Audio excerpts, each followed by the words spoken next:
नमस्ते, स्वागत छ यहाँहरूलाई मेरो च्यानलमा। आज म यहाँहरूलाई स्पाइसी अनि क्रिस्पी टिमुर चिकन बनाएर देखाउँछु।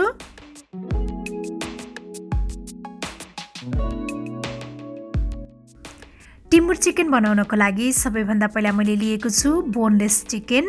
यसलाई चाहिँ मैले मसिनो पिस बनाएर लिएको छु।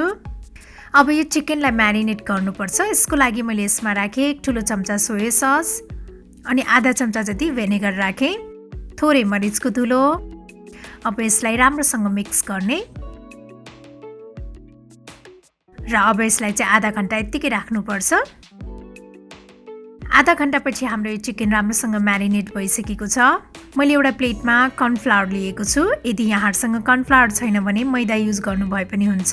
यो चिकनबाट निस्केको पानी र सोया ससलाई चाहिँ तारेर अब यसलाई यो कर्नफ्लावरमा राख्ने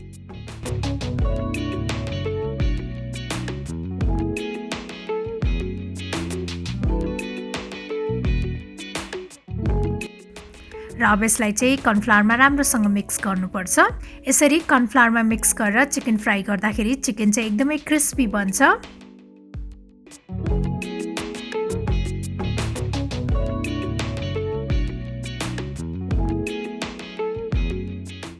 यो चिकन राम्रोसँग कर्नफ्लावरमा मिक्स भइसकेको छ।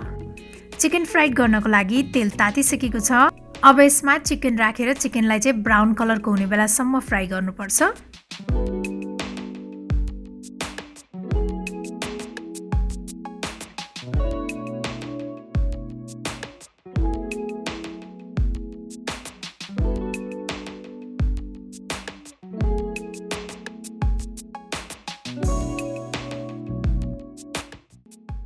मैले यसलाई एउटा भाँडामा ट्रान्सफर गरेँ र अब बाँकी रहेको चिकन पनि यसै गरी फ्राई गर्ने।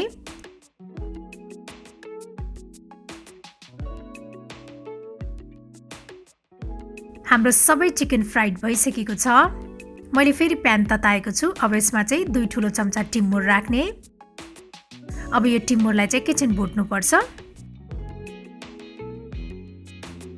त्यसपछि अब यो टिमुरलाई खलमा राखेर मसिनो पारेर पिस्ने।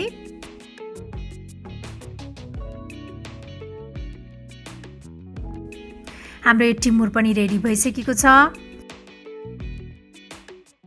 मैले फेरि पनि प्यान बसालेँ। अब यसमा 1 चम्चा सेसमी ओइल राख्ने। यदि यहाँसँग सेसमी ओइल छैन भने सनफ्लावर ओइल युज गर्नुभए पनि हुन्छ। तेल तातिसकेको छ। अब यसमा यो लाम्चो पारेर काटेको अदुवा लसुन राख्ने। अदुवा लसुनलाई एकैछिन चलाइसकेपछि मैले यसमा राखेँ यो सुकेको खुर्सानी।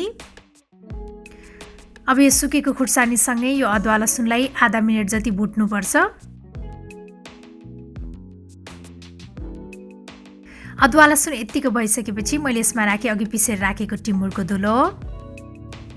त्यसपछि मैले यसमा थोरै रातो धुलो खुर्सानी र थोरै नुन राखेँ। नुन चाहिँ एकदमै कम राख्नुपर्छ किनभने हामीले सोया सस पनि युज गर्ने भएकोले।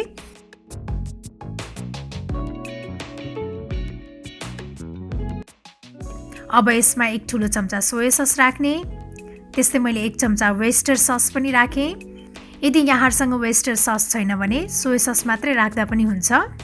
अब यसमा यो लाम्चो पारेर काटेको हरियो लसुनको पत्ता पनि राख्ने र सबैलाई राम्रोसँग मिक्स गर्ने। त्यसपछि अघि फ्राइड गरेर राखेको चिकन पनि राख्ने र अब यसलाई राम्रोसँग मिक्स गरेर यो सबैलाई चाहिँ 1 मिनट जति पकाउनुपर्छ।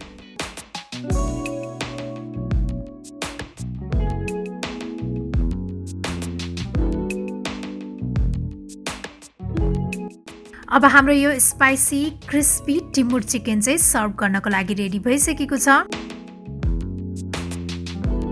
मलाई आशा छ यहाँहरूलाई यो स्पाइसी क्रिस्पी टिमुर चिकनको रेसिपी पक्कै पनि मन पर्यो होला र मेरो अरू यस्तै रेसिपीहरूको लागि प्लिज मेरो च्यानललाई सब्स्क्राइब गर्न नभुल्नुहोला र मेरो भिडियोलाई लाइक, शेयर र कमेन्ट पनि गरिदिनु होला।